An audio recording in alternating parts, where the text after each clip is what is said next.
കർഷക തൊഴിലാളി ക്ഷേമനിധിയിൽ അംഗങ്ങളായവരുടെ മക്കളിൽ SLC, +2 പരീക്ഷയിൽ ഉന്നത വിജയം നേടിയ കുട്ടികൾക്കുള്ള അനുമോദനം സംഘടിപ്പിച്ചു. കർഷക തൊഴിലാളി ക്ഷേമനിധി ബോർഡ് ചെയർപേഴ്സൺ N. ചന്ദ്രൻ ഉദ്ഘാടനം നിർവഹിച്ചു. കേരള കർഷക തൊഴിലാളി ക്ഷേമനിധിയിൽ അംഗങ്ങളായവരുടെ മക്കളിൽ SLC, +2 പരീക്ഷയിൽ ഉന്നത വിജയം നേടിയ കുട്ടികൾക്കുള്ള വിദ്യാഭ്യാസ അവാർഡ് 2025 കാസർഗോഡ് ജില്ലാതല ഉദ്ഘാടനം നടന്നു. കാഞ്ഞങ്ങാട് മടിക്കൈ കുഞ്ഞിക്കണ്ണൻ സ്മാരക ഹാളിൽ വെച്ച് കർഷക തൊഴിലാളി ക്ഷേമനിധി ബോർഡ് ചെയർപേഴ്സൺ N. ചന്ദ്രൻ ഉദ്ഘാടനം നിർവഹിച്ചു.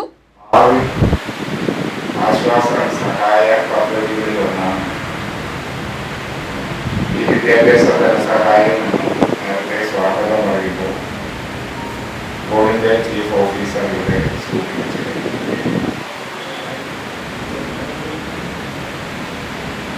കേരളത്തിൽ ഏറ്റവും ആദ്യമുണ്ടായ ക്ഷേമനിധികളിൽ ഒന്നാണ് കർഷക തൊഴിലാളി ക്ഷേമം. ഏറ്റവും കൂടുതൽ തൊഴിലാളികൾ അംഗമായി ചേർന്നതും ഈ ക്ഷേമത്തിൽ. നിലവിലും ഏറ്റവും കുറവ് ധനസഹായ സമാഹരണം അല്ലെങ്കിൽ അംശാദാനം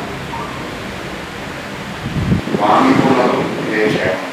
ക്ഷേമനിധി അംഗങ്ങളായ കർഷക തൊഴിലാളികളുടെ മക്കളിൽ SLC, THSLC ആൻഡ് +2 പരീക്ഷയിൽ ഉന്നത വിജയം നേടിയ ജില്ലയിലെ 1110 വിദ്യാർത്ഥികളാണ് അവാർഡിന് അർഹരായത്.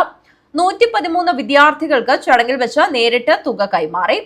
ക്ഷേമനിധി ബോർഡ് ഡയറക്ടർ മംഗളം കുഞ്ഞികൃഷ്ണൻ അധ്യക്ഷത വഹിച്ചു. Chief executive officer Muhammad Siyad KS സ്വാഗതം പറഞ്ഞു. ചടങ്ങിൽ പള്ളിക്കൈ രാധാകൃഷ്ണൻ, വാസുദേവൻ നായർ, ഗംഗാധരൻ പള്ളിക്കാപ്പിൽ, സുനിൽകുമാർ T. കൃഷ്ണൻ, K. അമ്പാടി എന്നിവർ ആശംസകൾ അർപ്പിച്ച് സംസാരിച്ചു. ജില്ലാ എക്സിക്യൂട്ടീവ് ഓഫീസർ വിപിൻ K. നന്ദി അർപ്പിച്ച് സംസാരിച്ചു. News bureau, Kanhangad.